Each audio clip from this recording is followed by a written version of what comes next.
Olá, meus caros amigos, estou tomando meu cafezinho com a caneca Conta um Conto. Olha, tem o logo aqui atrás. Essa é do Edgar Allan Poe, mas tem também do Lovecraft, dos mitos de Cthulhu, do Stephen King, do Charles Bukowski. Você comenta aí que logo chega na sua casa, você pode comprar, o link está aqui embaixo, ok?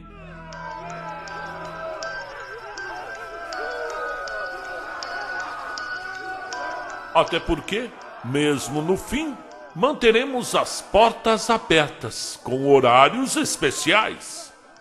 Conta um Conto apresenta de Guilherme Bartilieri. O fim parcelamos em até 12 vezes. Narração Marcelo Fávaro. Um pequeno grupo de colaboradores. Pelo menos era assim que a empresa gostava de chamar os seus empregados. Se amontoava em uma minúscula sala na janela do refeitório dos funcionários, no segundo andar. Tal aglomeração surgiu após um som ensurdecedor rasgar os céus, assemelhando a uma trombeta, seguido de um cheiro forte de enxofre e de pessoas gritando por suas idas pela cidade afora, berrando que o fim havia chegado. O que é aquilo ali dentro daquele buraco, perto do semáforo? Perguntou Sandra ao pequeno grupo, apontando para uma criatura que tinha a estatura e a largura de um caminhão. Tal criatura cavava loucamente no meio do estacionamento, abrindo uma cratera que escondia metade do seu corpo. Deixa eu ver, indagou André, acotovelando Sandra, tomando o seu lugar, quase derrubando-a no processo. Olha, eu não sou especialista, dizia apertando a visão atrás dos óculos. Mas tá parecendo um cachorro. É um cachorro de 3 cabeças. 3 cabeças? Esse dia tá muito louco, Sandra disse, acendendo mais um cigarro, o 15º até agora, e oferecendo a Lúcia, onde ela recusou e se contentou em continuar segurando a xícara de café há muito tempo já fria. Pessoal, olha lá quem está vindo trabalhar, disse André, apontando para a entrada do estacionamento. A Margarete! Chega para lá, deixa eu ver, disse Sandra, conseguindo voltar ao seu posto da janela em empurrões. Do jeito que essa garota é sonsa, nem vai ver o bicho e vai passar perto dele. Ô Margarete! Ô Margarete, cuidado! Margarete se assustou com o grito repentino, apertando a bolsa a tiracolo contra o corpo. Seus olhos procuravam a origem do som, vasculhando a região à sua volta. Sua visão varre o vasto estacionamento dos fundos do supermercado, passando por 2 carros capotados e um em chamas. Mas, após breves segundos, encontra os olhos de Sandra na pequena janela abaixo da placa luminosa que dizia Supermercado Capital. Margarete olha bem no fundo de seus olhos e sorri, dando um tchauzinho animado. Cuidado, Margarete! Cuidado com o cão! Grita Sandra mais uma vez. Quê? O furacão? Indaga Margarete com o rosto contorcido em dúvida. Não, mulher! O bicho ali! Com lixo? Que lixo? Perguntou Margarete, se aproximando cada vez mais do supermercado. Não, com o cachorro! Por um instante Margarete estava lá, sorridente, pensando na novela de ontem à noite. No outro segundo, estava só a sua perna esquerda, um pedaço de seu braço direito e algo que poderia ser interpretado como, sei lá, parecia um fígado. Bem, precisaria olhar bem atentamente. Ai, meu Deus! Gritou Sandra ao ver o cão fazer o seu número de mágica, desaparecendo com o corpo de Margarete. Credo, que horror! Falou André. Eu não acredito que ela... Mas que bonito! Disse uma nova voz que invadiu o recinto. Automaticamente o medo fincou as suas garras nas pobres almas que ali estavam. Nem o cão de 3 cabeças, nem as casas ao norte pegando fogo, nem o céu vermelho deram tanto medo igual ao dono daquela voz. Eu não sabia que estava tendo uma reuniãozinha aqui na qual eu não fui chamado, falou Arnaldo, o gerente supervisor do supermercado. Todos engoliram em seco. A atmosfera parecia se tornar mais densa e sombria. O único som que se ouvia era o ecoar da xícara tremendo na mão de Lúcia. Arnaldo adentra mais um pouco na cantina, fazendo a luz fria do ambiente iluminar ainda mais seu rosto ovalado. Seus olhos escuros observavam cada um com afinco, decorando os nomes escritos nos respectivos crachás. Sua mente já pedia: advertência! Advertência! Sandra! Chamou Arnaldo. Seu horário de café já não terminou há 3 minutos? Na verdade, o horário de todos vocês já terminaram? E onde é que está a Margarete? Ela já devia ter batido o ponto há 4 minutos. A Margarete, respondia Lúcia com a voz meio embargada, foi atacada por um cachorro monstruoso na rua. Que bonito, né? Quer dizer que ela está atrasada porque está brincando com um cachorro de rua? Disse, balançando a cabeça negativamente. Que absurdo! Que absurdo!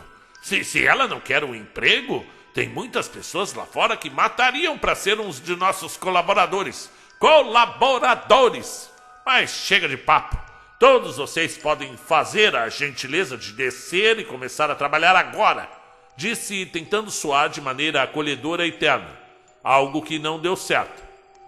Eu ainda tenho 5 minutos, senhor Arnaldo. Eu tô no meu direito, disse André. Ou pelo menos ele pensou em dizer, já que na verdade disse, sabe, 5 minutos, né? Senhor, então, você cortou o cabelo? Eu cortei sim, André. Com o dinheiro que eu mereci, com um trabalho duro e dedicado. Algo que aprendi com o dono do supermercado, o Geraldo Laranjinha. Vocês deveriam seguir o exemplo dele, de como o mérito glorifica o trabalho duro. Algo que vocês já deviam ter aprendido. Vamos, pessoal, disse Arnaldo, enquanto batia palmas com o peito inflado de orgulho próprio de saber que estava cumprindo o seu dever de guiar os colaboradores. A mordomia acabou. Todos aos seus devidos setores. Sandra apagou o cigarro com rapidez na pia e saiu a passos curtos e rápidos pela escadaria abaixo. Bateu o ponto e voltou ao seu lugar, o caixa 6. Sentou em sua cadeira e verificou se tudo estava de acordo com o seu pequeno recinto. A garrafa d'água, o calendário que contava os dias que faltavam para suas estimadas férias e um pequeno livro semi-amarelado que repousava ao lado dela na tela do computador, à vista de todos. Não podia ler nem mexer em nada além da caneta, papel e o caixa, senão levava a outra advertência. Arnaldo, o gerente supervisor, insistiu que ela deveria colocar um livro no seu caixa, à vista de todos, para os clientes pensarem que ela, Sandra, era culta e que conseguia relaxar no seu expediente. Sandra não se importava com o livro estar ali, mas não gostou da ideia de que fosse ela a comprar o livro com o próprio dinheiro. Até havia na época questionado o Arnaldo, já que a ideia era dele. Portanto, assim pensava Sandra, ele que deveria comprar o livro. Mas o supervisor disse algo sobre investimento a longo prazo, que era melhor ela pensar nisso. E ali estava o livro, pago com o primeiro salário dela. Os seus olhos pararam devagar. Suspirou e disse com desânimo. Próximo, a fila de clientes só aumentava. Alguns estavam desesperados, gritando que a fila estava demorando demais. Outros estavam simplesmente em pânico e planejando fazer um arrastão. Sandra passava os produtos com a maestria do cansaço. Facas, álcool, bebida, enlatados, pás, cordas, saco de lixo, do tamanho de pessoas. Coisas que ela já estava acostumada. Sandra deu uma leve olhada para Lúcia, que estava mais à frente, limpando o chão. Sorriu cansada e recebeu um sorriso triste de volta. Sandra não diria em voz alta, mas tinha dó dela. Só hoje, ela teve que limpar 4 vômitos nos corredores, algumas manchas vermelhas que escorriam de algumas paredes, e o banheiro, que havia entupido por conta de um enxame de gafanhotos que surgiram de uma das privadas, e aquilo foi horrível. Quanto que minhas coisas deram? Perguntou um homem de terno escuro a Sandra. Sandra saiu de seus devaneios automáticos e prestou atenção ao homem que estava à sua frente. Ele tinha os cabelos e olhos negros como a noite e a pele pálida como a neve. Sandra jurava que viu os dentes dele serem pontudos. As suas compras, senhor, deram R$ 666. É dinheiro ou cartão? Dinheiro, respondeu o homem, já entregando várias notas amassadas. Sandra recebeu o dinheiro. Digitou no caixa o valor recebido e de imediato a máquina mostrou o valor a ser entregue de troco. Deseja doar o seu troco para o orfanato Santo Geraldo de Oranjinha?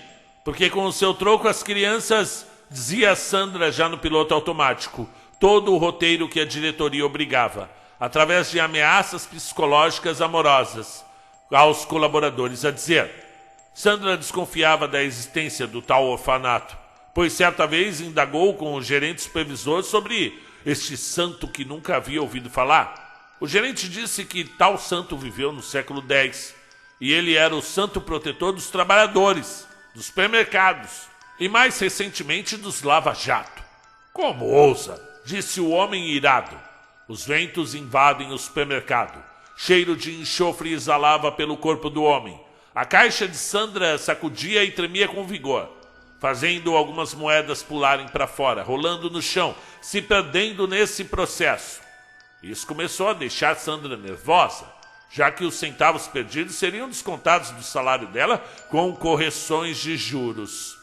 Os olhos de Sandra se encheram de terror, mas ainda continuava dizendo o texto decorado. Porém agora tentava falar mais alto do que os barulhos ao seu redor, como o orfanato protegia as crianças.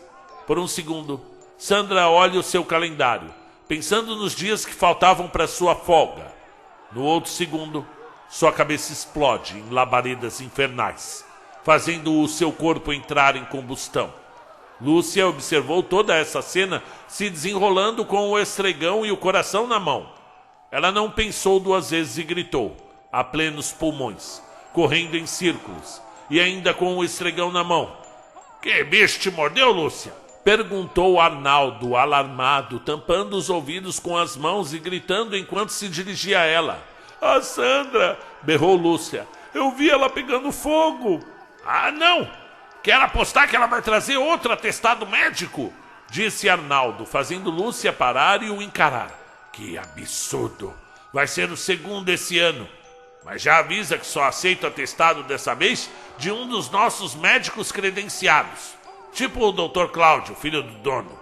Ela pegou fogo, disse segurando ainda com o estregão os ombros de Arnaldo. Na verdade, ela ainda está pegando fogo, olha ali, apontou. Lúcia, você está ficando histérica, cala essa boca, vai incomodar os clientes, respondeu o gerente supervisor, se desvinculando da funcionária, ou melhor, da colaboradora, mas ficando com o estregão no processo. Mas, senhora... Lúcia não conseguiu terminar sua frase, porque Arnaldo a olhava com aquele olhar de faça o que eu estou te mandando ou obrigaremos você a pedir a conta, mas sim pelo som ensurdecedor, que se assemelhava a cantos de vuvuzela. Tal estrondo foi sendo seguido de um terremoto, que derrubou prateleiras e alguns clientes no processo, provocando uma gritaria sem fim. E após esses breves segundos que a normalidade voltava para dentro daquele supermercado, Arnaldo e Lúcia seguiram juntos para onde havia, de maneira meio abafada, alguns gritos incessantes. Ambos pararam em frente a um enorme buraco que havia surgido no meio do supermercado, engolindo prateleiras e mercadorias no processo. Tal cavidade poderia engolir facilmente um ônibus, dada a sua largura. Que droga é essa? Perguntou Arnaldo, alarmado. Eu quero saber quem é que vai se responsabilizar por essa bagunça. Socorro! Alguém! O pedido de ajuda vinha de dentro do buraco, reverberando. Arnaldo se inclinou na beirada e pôde ver o dono daquela voz desesperada. André, é você que está embaixo? Perguntou o supervisor. André respondeu com um sonoro sim, enquanto agarrava com todas as suas forças a parede do poço. Ele estava 2 metros para baixo de distância do nível do solo e alguns milhares de quilômetros acima do fim do buraco. Alguém me tira daqui! Pediu André a plenos pulmões. Ô André, disse Arnaldo calmamente, você poderia ser mais proativo? Tentar pegar alguns produtos que estão aí com você? Como é que os clientes vão pegar as mercadorias dentro do buraco? Mas nada demais. Como você quer que as pessoas te ajudem, sendo que você não faz por onde? Vamos lá, André. Pega aquele enlatado ali de feijão do seu lado, joga pra mim. André, com lágrimas nos olhos e gritos presos na garganta, olha para a esquerda, vendo a lata de feijão a um braço de distância, presa por uma pequena saliência na parede. Bastava esticar e pegar a porcaria da lata que os seus problemas estariam resolvidos. Pelo menos era assim que pensava. Agarrou com mais força a parede à sua frente. Esticou cautelosamente o braço para pegar aquele santo graal em forma de lata de feijão. Os seus dedos se aproximaram lentamente.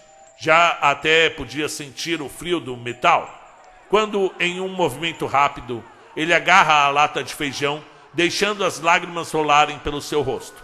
André levanta a mão em riste, mostrando seu troféu. Arnaldo faz sinal com a cabeça para Lúcia, e ela, com um esforço hercúleo, consegue puxar André de volta à superfície em segurança. O gerente supervisor contemplava o agradecimento que escorria de André para com Lúcia. Os braços de André a envolviam com força, enquanto ela tentava inutilmente se desvincular dele. Arnaldo estava achando aquela cena um absurdo. Por que estava enrolando tanto para eles voltarem a trabalhar? Assim pensou o supervisor. Mas achou melhor não intervir, pois os clientes iriam ver como aquele ambiente de trabalho era livre de estresse e cheio de trocas afetuosas. Após um breve tempo, André e Lúcia se separam, deixando para trás o olhar de ódio de Arnaldo. Muito bem, agora vocês podem limpar essa bagunça rapidinho.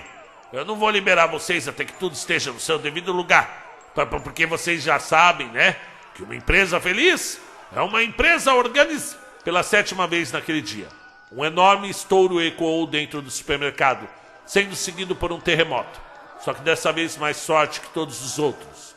Lúcia se segurava com força em uma prateleira. André tentando se segurar em Lúcia, mas não conseguiu, fazendo ela cair com força no chão. Arnaldo simplesmente se apoiou no estregão e fez uma nota mental de aumentar a música do rádio que tocava no supermercado, para ver se abafava os gritos das pessoas. Em um instante, 4 cavaleiros montados em seus 4 cavalos invadem o lugar, derrubando prateleiras, clientes e paredes.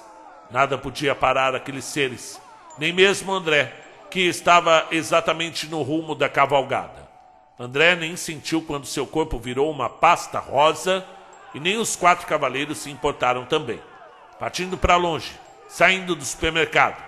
Após o terremoto parar, finalmente Lúcia pôde ver o fim que levou o seu amigo de trabalho e começou a gritar loucamente. Ai, chega, Lúcia! Você não é paga para ficar gritando aí por qualquer coisa? Você não vê, Arnaldo? Ele foi esmagado dentro da loja. O que o senhor vai fazer?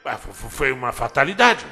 Mas ele havia acabado de entrar no horário de descanso, então... Bem, vejamos... Portanto, o supermercado Capital não se responsabilizará por qualquer evento. Foi a Margarete, a Sandra e agora o André. Quem mais? Foi dessa para uma melhor. Arnaldo ficou pensativo por um momento. Em sua cabeça, todos os funcionários foram passando. Seus olhos varrem o supermercado. As prateleiras despencavam.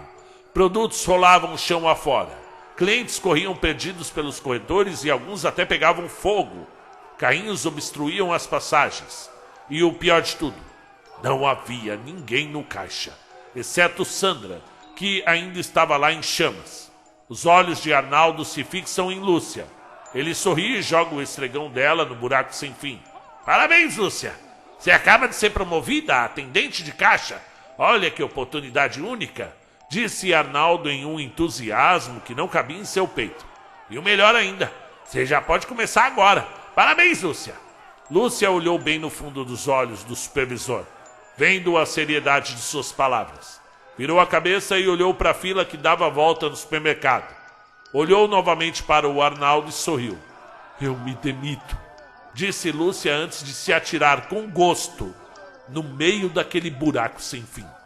Arnaldo, ao observar cair e continuar caindo, fazendo o seu grito ficar cada vez mais longe e abafado, até desaparecer no meio da escuridão do poço. Pelo menos eu não vou me preocupar com o acerto. E então, o gerente supervisor saiu andando, indo em direção à administração. Desviou de alguns obstáculos, de alguns focos de incêndio e de alguns clientes que corriam como loucos. Abriu a porta e foi direto à copiadora. Editou um documento no Word e o imprimiu. Pegou a fita e se dirigiu até a porta de entrada. Pegou o papel impresso e colou com a fita na porta de entrada do supermercado.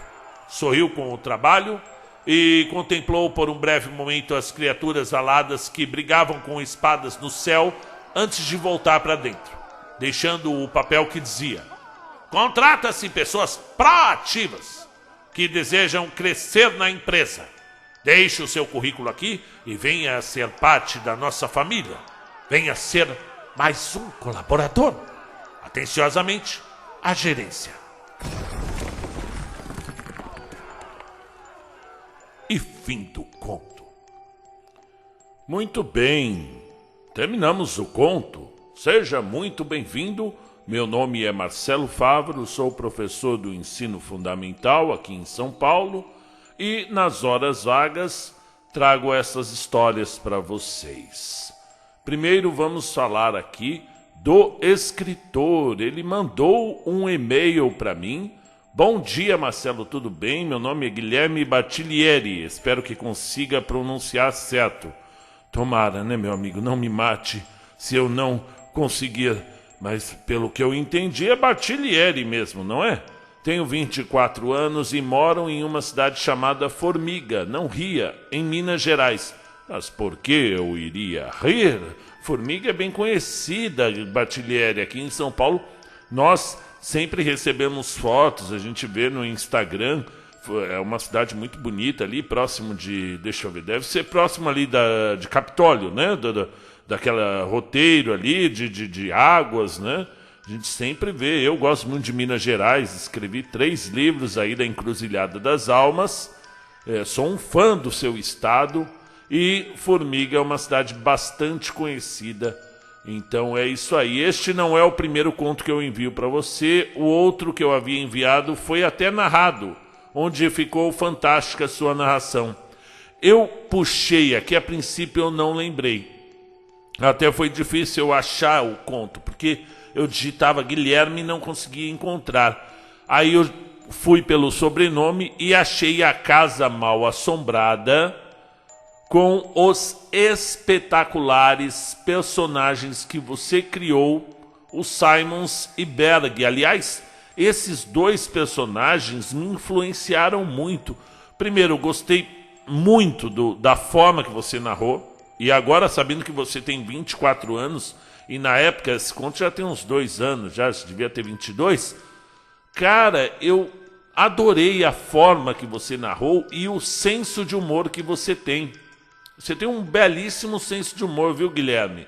Eu lembro que me deu vontade de criar um repórter também. E acabei partindo para outras, mas assim, me influenciou muito. E eu digo, Guilherme, que o mesmo tom de humor, sem perder a crítica social, foi de uma maneira muito feliz empregado aqui neste conto. Desde o nome, o fim parcelamos em até 12 vezes. A forma icônica que você deu um fim para Margarete logo no começo, já empregando um ritmo alucinado. E aí eu lembro novamente que você tem 24 anos e eu fico assustado de como eu gosto. Assim, claro, né? Aos poucos você vai pegando as manhas dos recursos gramaticais que você pode usar, algum errinho ali de ortografia, mas a base que é o seu estilo, comparando esse conto com o anterior, do Simon Zberg, já dá para ver que existe muito em comum nos dois, principalmente no ritmo, no bom humor que você traz, a forma que a Margarete é engolida pelo cachorro de 3 cabeças. Eu gostei, tem contos que a gente demora para pegar o gosto, né? Esse no primeiro parágrafo eu já achei espetacular. Manda um salve para Rafael Antunes, que me deu algumas ideias boas para essa história. Cara, toda essa crítica me pegou bastante, porque eu acho que todo mundo está vivendo isso. Dá a impressão que tem pessoas, e eu não julgo, que amam seus empregadores, que reza à noite para o empregador ter mais dinheiro, para ele poder ter mais sucesso na vida. E eu já trabalhei em empresas particulares e, sinceramente, eu não tinha nada contra meus empregadores, mas eu sabia, isso é interessante a gente saber, como funcionário, empregado, que você está ali para gerar mais riqueza para aquele empregador e ter consciência da classe que você faz parte é fundamental. Já dizem muito que no Brasil falta interpretação de texto e consciência de classe, né? Então, eu sabia que ele não estava junto ali comigo, e quando eu vestia a camisa, era por mim mesmo, não não por nós, não existe nós. Nós não passamos férias no mesmo lugar. E tem o funcionário com o seu salário, seu ordenado ali, né? Então, eu entendi a sua crítica, gostei muito. Hoje eu estou no ensino público e, sinceramente, a carreira de professor, dificilmente eu reclamo aqui, viu, gente? Tenho 700 vídeos aqui. Um ou outro eu falei alguma coisa sobre o meu trabalho aqui. Vocês me conhecem, me ouvem e sabem que eu não sou disso. E é isso, gente. Eles simplesmente, políticos, maus eleitores, eles acabaram com a profissão do professor, transformaram o professor num vilão nacional. Claro, raras exceções, tem muita gente que adora dar aula, eu adoro dar aula. Você fala assim, Marcelo, aula amanhã, Fernando Pessoa, você vai ficar 1 hora falando dele, 2, 3. Se tiver gente afim, eu fico ali, a gente conversa e monta uma aula legal. Eu adoro dar aula, passou no corredor, você vai ouvir minha voz.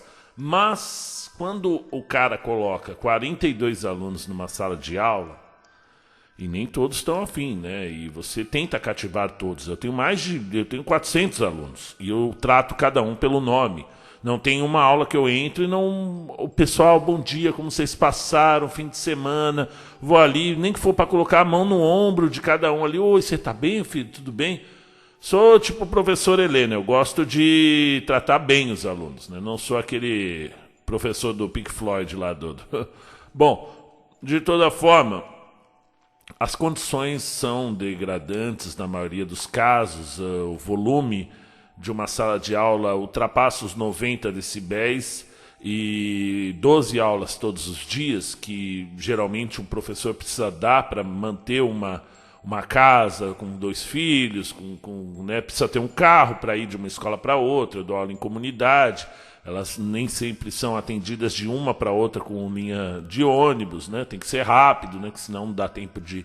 Bom, vocês entenderam, né? Violência na escola, todo tipo de demanda cada vez maior. O professor precisa preencher muito relatório, e se sobrar tempo, ele dá aula, né? Então, aqueles que fizeram faculdade comigo, que eram alunos de altíssimo nível, verdadeiros intelectuais mesmo, entraram na sala de aula e em menos de 5 anos foram embora. Ficaram apenas aqueles que realmente não têm, ou já estão há muito tempo na sala de aula e não vale a pena sair porque já estão próximos de aposentar, ou aquele cara que realmente é apaixonado, vai fazer de tudo para a educação. Ele vai limpar o banheiro da escola se precisar, para manter ali a missão dele, ver como uma missão realmente. Porque salário, nada, né? Tiraram todos os direitos. Então, basicamente, o problema do professor, além do salário que a gente já conhece, é o número de alunos na sala de aula, é absurdo. E o número de aulas que a gente tem que dar por dia, acima de 10, 12. Se a gente pudesse dar 6 aulas por dia, por exemplo, nesse momento, vocês que me conhecem, me ouvem todo dia, sabem que essa não é a minha voz normal. Estou com a garganta inflamada, estou todo gripado, porque a gente pega muita gripe, né? Só esse ano eu já peguei umas 4 gripes. com máscara na sala de aula. E é ruim, porque você traz a gripe para o seu filho. Eu tenho um filho pequeno também, né? Então, é complicada a vida de professor, mas eu sou um apaixonado, de verdade. Eu gosto, de falar assim, uma aula bem dada de gramática, de literatura, você sai com o coração quentinho. Mas, e me dá a impressão que se acabasse o mundo, seria exatamente assim, porque ainda na sala de aula, eu sei que tem lugares que o nível de assédio moral é muito grande, o nível de, se você não quiser, pede as contas que tem outro que quer, então já não tem mais aquela de desvio de função, sabe? Eu falo, isso aqui não estava no nosso contrato, não tem problema nenhum eu lavar o banheiro, eu lavo o banheiro da minha casa, mas no nosso contrato de prestação de serviço não estava isso. Por que eu tenho que fazer? Porque se você não fizer, tem outro que faz. Então vai fazer logo. Dá a impressão que se acabasse o mundo, realmente acabaria exatamente desse jeito que você, de uma maneira muito bem-humorada, colocou. Adorei o nome que você deu para o mercado, Mercado Capital, não poderia ser outro nome. E até, para mim, é motivo de zombaria, alguns tiktokers que eu vejo por aí. Eu não tenho nada contra os coaches, mas não é para mim, tá, gente? Não seria um coach, eu não seria um daqueles que chegaria na sua casa e falasse assim, se você se esforçar, se você for atrás, você consegue. Não, nem todo mundo consegue, né? Mesmo indo atrás, nem todo mundo consegue. Aliás, poucos conseguem. E eu acredito que a autoajuda, às vezes, ela pode ser bem cruel, porque não é todo mundo que pode ser ajudado com um livro ou com uma palestra, e quando o cara chega lá, virou até piada, né, gente? O coach de Celta, né, que chega, fala, o que eu falo serve para os outros, para mim não serve. Eu respeito muito o trabalho do coach, eu acho que no começo era bem interessante mesmo essa proposta, mas que depois, assim como tudo na vida, né, vai abrindo, vai perdendo a essência, e hoje em dia, né, eu poderia ser coach sem ter nenhum estudo na área aí, e bastou você se autodenominar e pronto, acabou. Não estou dizendo que todos são assim, ainda acredito que deve ter aí uns caras umas pessoas com um ótimo resultado, né, mas não é para mim. Então é isso, já me sondaram para narrar livros de autoajuda, mas sinceramente não ficaria bom na minha voz, eu não entregaria o produto que essa pessoa está desejando, ok? Gostei muito, achei o personagem do Arnaldo fantástico, já conheci muitos Arnaldos por aí, já conheci muito fã de Arnaldo por aí, cara sem capital, que é fanzaço daquele chefe mais arrogante, mais tóxico, né? Mais o assédio moral, já vi muito, já trabalhei em lugares que, sinceramente, meu chapa, eu não desejo para ninguém, nem para os inimigos, né? Eu não tenho muito inimigo, não. Mas o fim parcelamos em até 12 vezes. Magnífico, Batilieri. Até a próxima.